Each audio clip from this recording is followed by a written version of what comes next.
G'day viewers, I'm Simon Christie and welcome to Life Off-Road. This week we're partway through a massive adventure following Daryl Beattie and two Iveco off-road trucks through the Simpson Desert. It's been a fantastic trip so far, so let's get back on the tracks.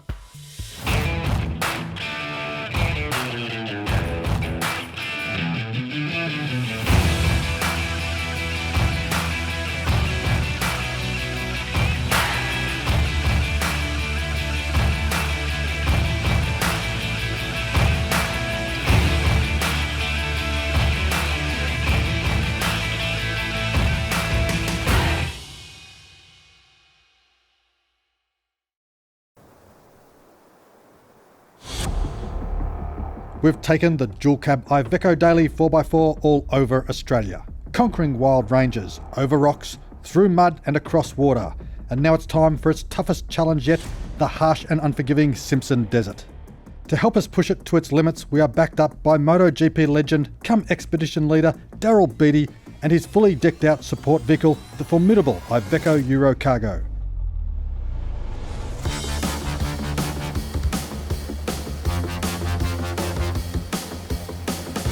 Join us as our group of trucks and bikes take on the 1100 sand dunes of the Simpson Desert.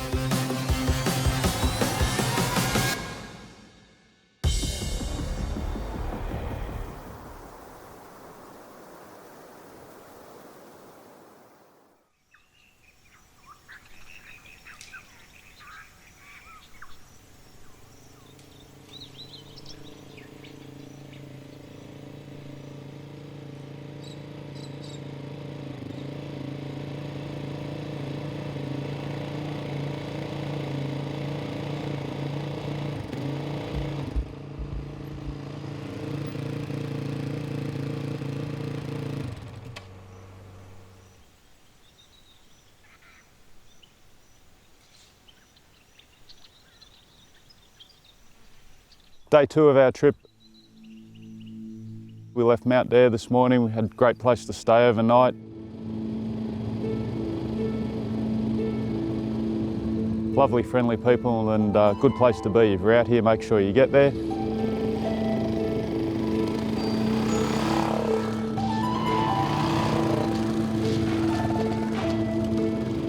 The Hondas have been really good to ride. I haven't ridden one before. I've really enjoyed it.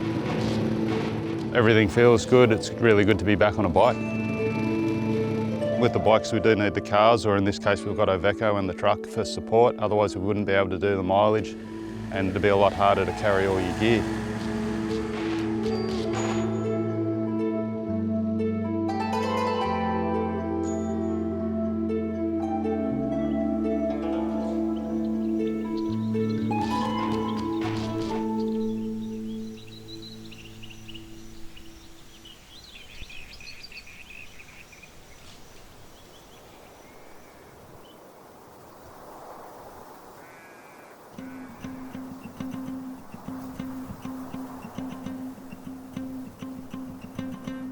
The Simpson Desert.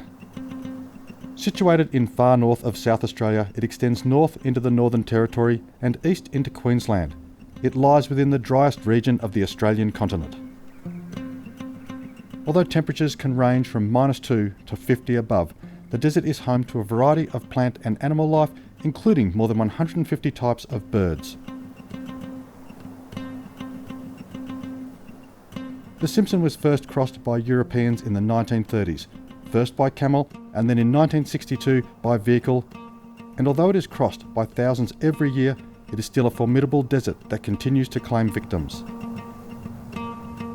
The desert is closed from December to March, but when you decide to strap on your sand flag, you will crest the top of over 1,000 dunes over a distance of up to 500 kilometres, finishing up at the most famous dune, the legendary Big Red. The challenge of crossing the desert is the driver's challenge. Approaching a dune the wrong way could easily see you bogged up to the axles in hot, soft sand. Being caught in the heat without the water you need or the means to communicate can and has meant death. That's why being prepared isn't just recommended, it's vital.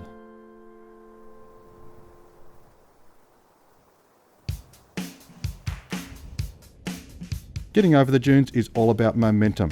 You'll be thrown around as you charge the dune, but as you crest and ride down the other side, you'll be rewarded with the endless expanse and the beauty of the Simpson Desert.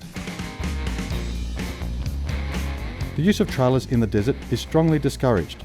They can cause serious damage to a vehicle in an environment like this. It is the reason that Daryl Beattie has chosen the Eurocargo as his support vehicle.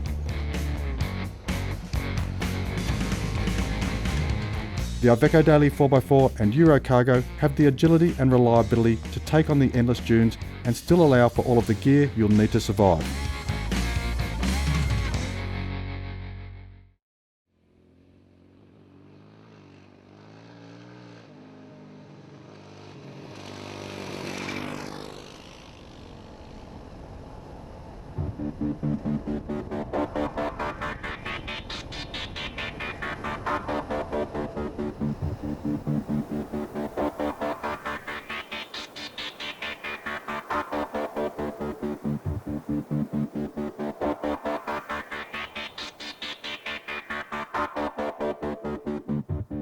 After a short 70-kilometre stint, the crew pulled into a not-so-secret destination, Dalhousie Springs.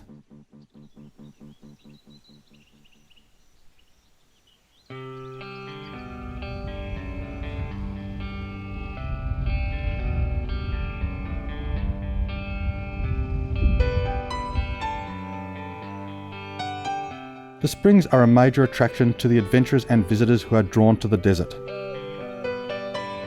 Joel from Iveco took no time to jump off his bike and make his way to the water's edge.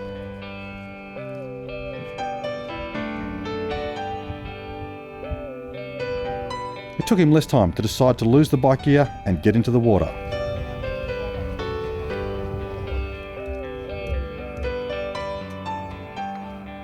The spring water is naturally heated to above 35 degrees, and it is the perfect place to relax and recover desert-weary muscles.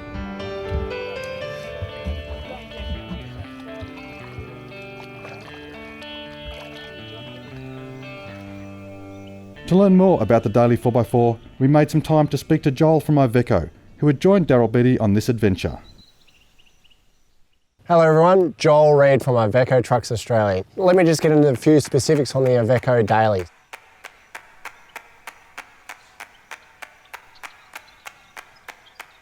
The Iveco Daily has a 3-litre turbo diesel engine producing 170 horsepower and 400 newton metres of torque.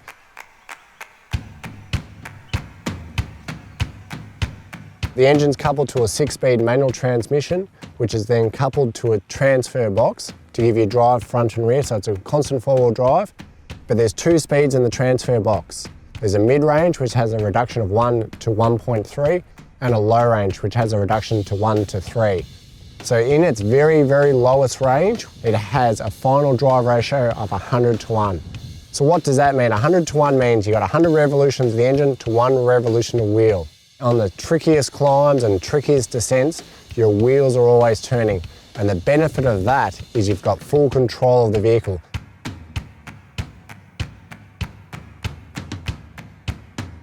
So in this configuration, a crew cab, which has a tare weight of 3 tonnes, you can get 2.5 tonne payload. So at full GVM, which is 5.5 tonnes, you have 2.5 tonnes payload.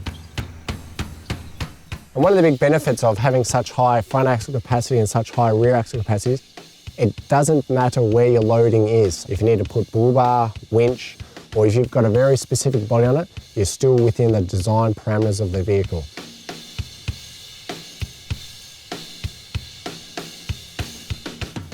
So other additions to the vehicle for this trip, we fitted out with a UHF radio for constant communication between the vehicles, a Tech-Locks tray, a Tech-Locks long-range fuel tank, 155 litre fuel tank. So in addition to the 37-inch tyres, we've got 1 spare tyre here, 1 spare tyre on the back, and we've got 2 sets of Tread Pro traction boards. So if we were to get stuck in the sand, easy deployment on the back of the tray, put them under the tyres and away you go.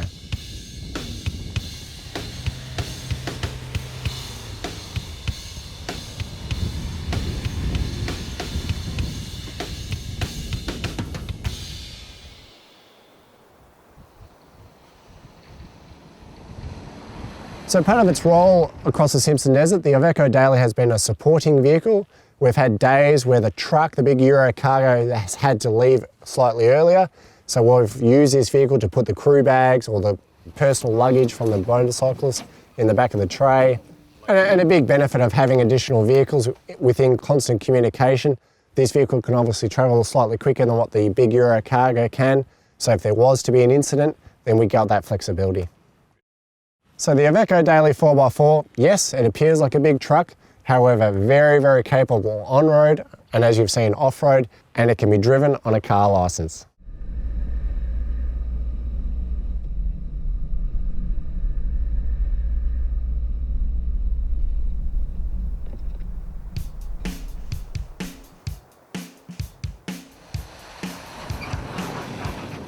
So far on this trip, the motorbikes have struggled to keep up with the Iveco trucks, but things have certainly changed now we're within the Simpson Desert.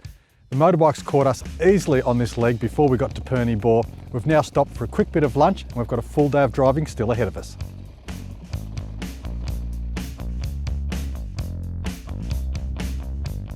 The riding's getting much more technical now. The sand's making us work a fair bit harder and it's just such a blast, so much fun. The further into the desert we get, the more the terrain's changing. The dunes are starting to get closer together. It's, getting us really excited and whetting the appetite for playing in this soft sand. It's going to be so much fun. It's been a long time since I've done this many Ks on a dirt bike. We did 400 Ks yesterday. We've done 170 so far today. I'm feeling good. I was surprised I'm feeling as good. I thought it'd be a lot sorer. The support's unreal, the food's unreal, Daryl's unreal, and yeah, great trip. If you haven't done it, I'd recommend you book in and do it now.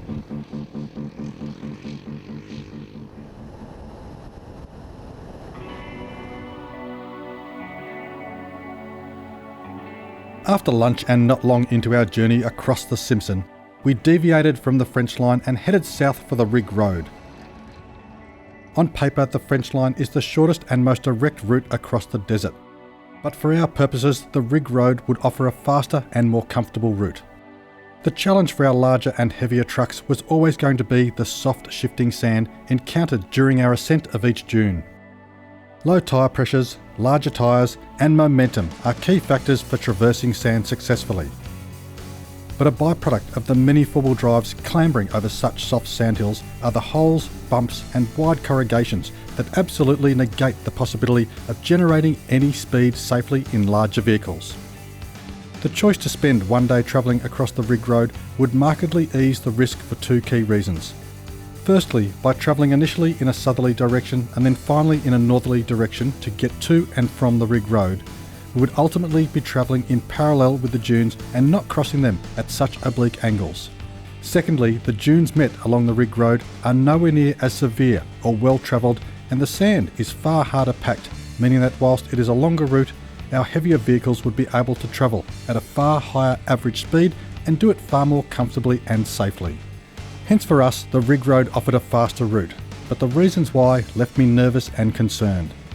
I had never driven the Daily 4x4 across such soft sand, and nor had I tackled such difficult hill climbs in it. So far it had cruised over everything we had thrown at it with ease, but I knew that as we ebbed further and further eastwards, the dunes would become progressively bigger, more chopped out and more of a challenge for our trucks. I knew we could do it, but the nagging feeling of uncertainty was still there, and I wanted to know if the Daily was up to the task before we reached a point that could possibly stop us.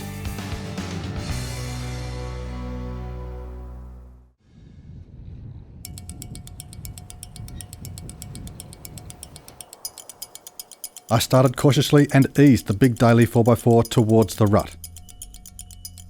It would push the beast to its limits, and ultimately proved to me that it had what was required to take on the soft sands at lower speeds. It looked easy at the start, but near the crest of the mild dune, the rut was more than waist deep and over 1.5 meters wide. I was nervous, but I had to find out. The Daily is equipped with a twin-stick transfer case offering a low crawl ratio of 100:1, and centre and front and rear diff locks for the ultimate in traction. I was going to need them all. I paused to examine the first crossover point and made the mental calculations for how well the 37-inch tyres would fill the hole and where my rear axle would track in following.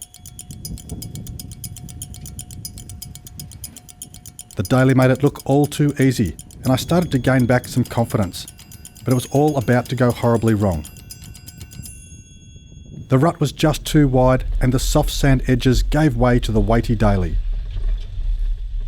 Before I knew it, we were close to on our side, in the deep rut, and our forward progress had come to a shuddering stop. But I knew we weren't finished, and I knew the daily 4x4 had more to give me.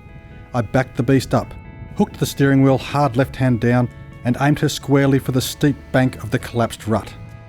Impressively, the tyres grabbed, the diff locks did their job, and the daily pulled us both up and out of the cavernous hole.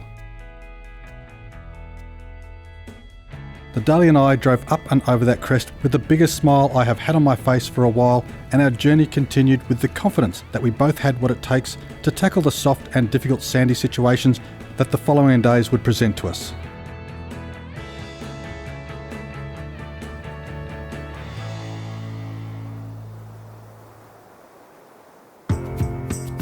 Confident with the capabilities of the big daily, our first day of crossing the mighty Simpson Desert continued in a typically cruisy fashion. For a relatively stock vehicle, the big rig was making easy work of the track so far, and as the light began to drift beyond the horizon, we continued towards our first night of desert camping and the promise of a hot meal and a blazing campfire. A long-range tank has been added for this trip, and probably the only other major accessory was the new Nava Ultima LED 215 driving lights that had just been released. I was thankful for both accessories, but it was the Nava lights that were about to get their first serious workout for the trip.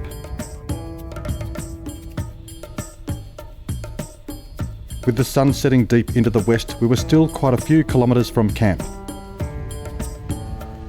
Being caught out like this is one of the main reasons remote area travellers fit aftermarket driving lights.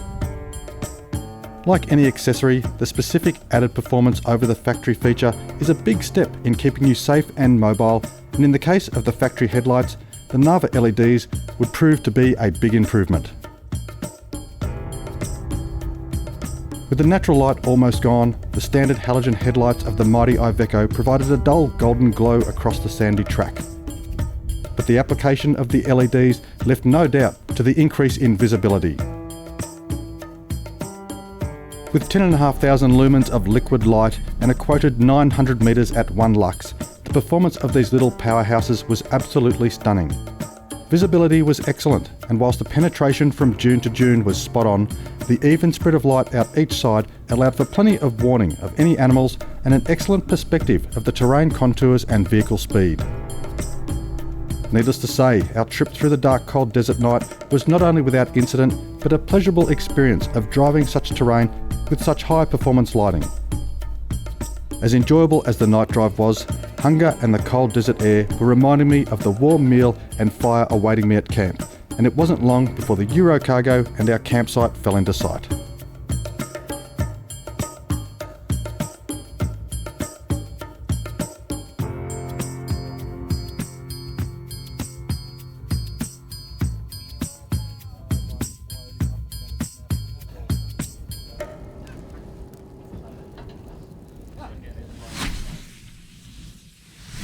Viewers, thank you so much for tuning in. I hope you've enjoyed the footage of Daryl Beattie and the Ivecos conquering the Simpson Desert. Tune in next week for more action coming to you from the team here at Life Off-Road. I'm Simon Christie. Tread lightly, keep it safe, play hard. I look forward to your company next week.